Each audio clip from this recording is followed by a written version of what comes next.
Good day, guys. Michelle from Bravo Migration here.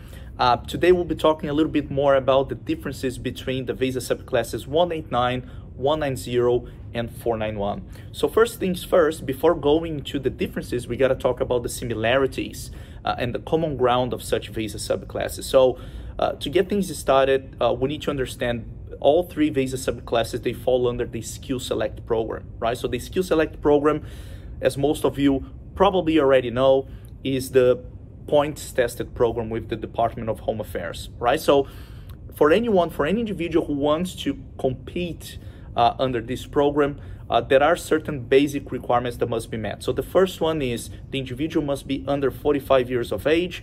The individual must be able to nominate an occupation in one of the occupation lists, namely the MLT SSL, or medium and long-term strategic skilled list, or the short-term skilled occupation list, STSOL, right? So once the occupation is nominated, the individual must also apply for and have a skills assessment approved. Now, the skills assessment application is not processed by the Department of Home Affairs. The skills assessment process is the responsibility of an industry body or an agency in Australia that regulates the profession that the individual is nominating for this particular program, right?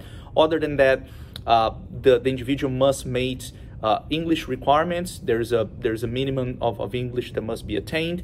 The individual must meet the points test requirement. So the points test requirement, at this point in time, the threshold is 65 points, all right? So if you're under 65 points, you cannot compete, you cannot pursue any of the visa subclasses.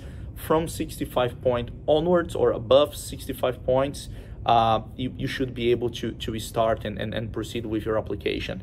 Now, once all of that is met, age, English, skills assessment, and points test, then the individual must prepare and submit an EOI. So EOI stands for expression of interest, right? So the expression of interest is an online database which is managed by the Department of Home Affairs, and it is via the EOI that all nominations or invitations are issued for any of those three visa subclasses, 189, 190, and 491.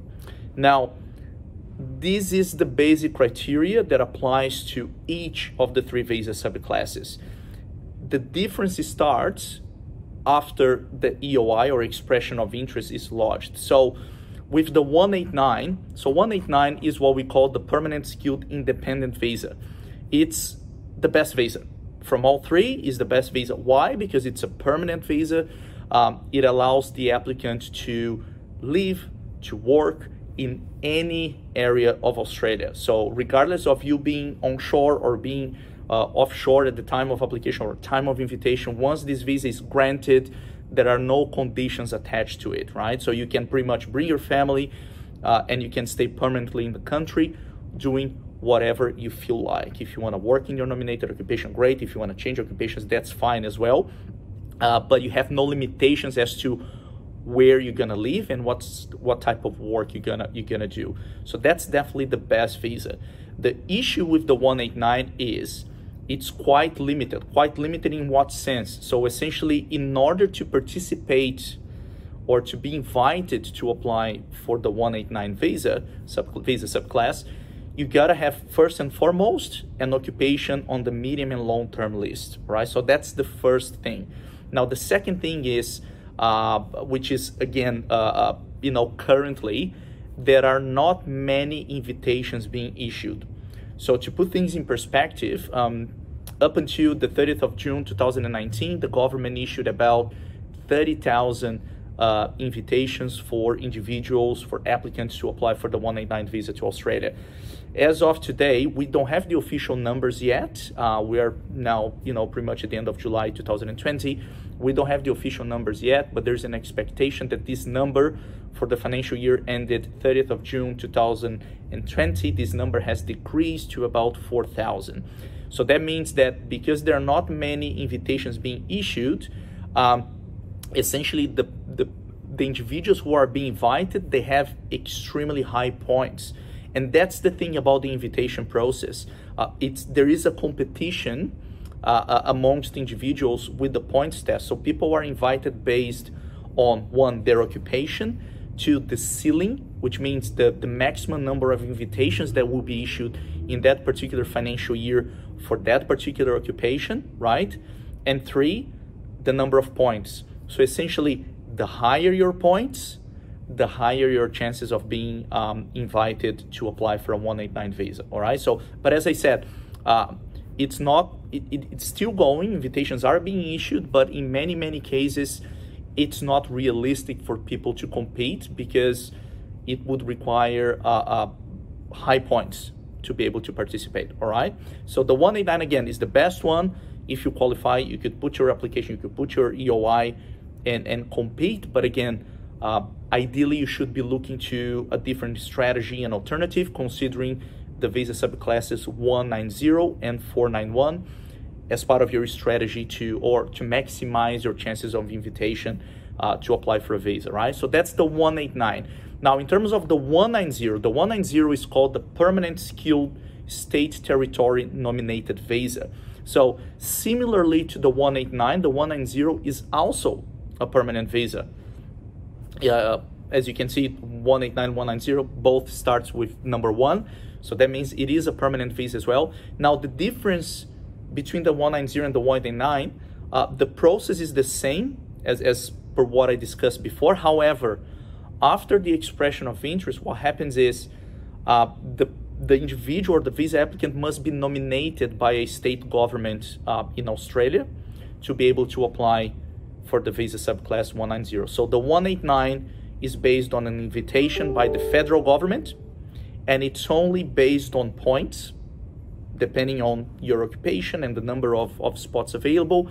The 190 involves a state government. And what that entails in practical terms, essentially, is that each state government and territory in Australia, they have their own list of occupations in demand. So as you may appreciate, Australia is a big country with, with different economies, depending where you live, depending on the region. And because of the difference in the particularities of the economy, obviously they have different demands for certain professionals. So the state governments, they have their own list of occupations they want, and they also create their own requirements. And those requirements are additional requirements on top of the requirements already, or the basic requirements already established for the Skill Select program. So, for instance, Victoria, or let's say Queensland, might decide that they want to, they want accountants in their nominated territory, but they may create a requirement, or they may have a requirement where, in order to consider someone for a 190, an accountant, they would require that particular accountant to either have studied in that state for 2 years or 1 year, and or have worked for, a certain period of time in their nominated occupation. Or they may at some point also require, that such visa applicant, he or she has a, superior English. I'm not saying that this is particularly what's happening now, but I'm just suggesting that the state governments, they create their own requirements, all right? So in order to participate, you gotta meet all basic criteria, and you gotta make sure that the requirements that each state government they introduce for your particular occupation, that they are met before you can proceed, all right? The other thing very important as well is certain states, such as Victoria and New South Wales, you cannot proactively lodge or submit a state nomination application with them if you are choosing the 190 pathway. In most cases, for those two states, they will pick and select someone out of the expression of interest, out of the EOI system, to nominate for a permanent visa, because again, the 190 is a permanent visa, right? Other states, they tend to be a little bit more flexible, and as I suggested, it's very important that when deciding which way to go or which state you would be pursuing this visa, you gotta understand what are the particular requirements in that state government before you proceed. Otherwise, an invitation will not be issued. And the third option, which also involves a state nomination, is the visa subclass 491. Now, The difference between 190 and 491, again, requirements are the same. They also need a state government, and the applicant or the individual must also meet the state government requirements to be invited on a 491.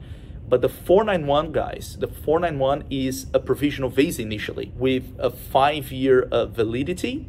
And on this visa, in order to apply for a permanent visa down the track, once the 491 is granted to you or your family member, you must reside in a designated regional area in Australia for at least 3 years. And during those 3 years, you must also earn at least $53,900, right?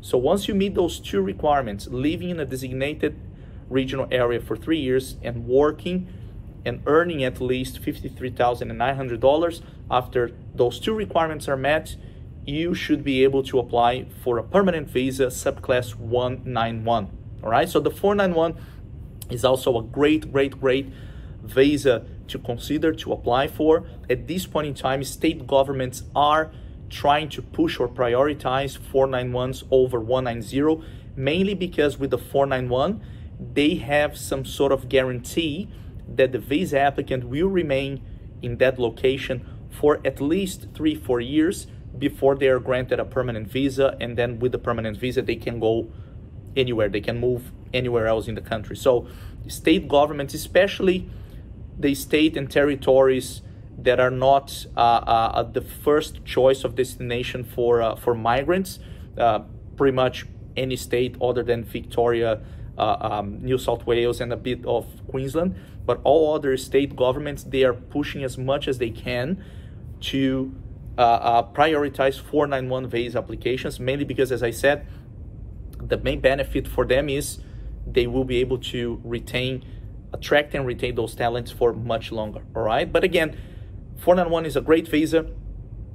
There is more flexibility in terms of requirements, and then we should be able, once you get the 491 granted and you meet those 3 years living that region requirement plus working, you should be able to apply for a permanent visa. Okay, so just a quick video to explain a little bit more about it. But obviously, if you want to know more about your circumstances, it's very important that you create a strategy that will, of course, match your current situation.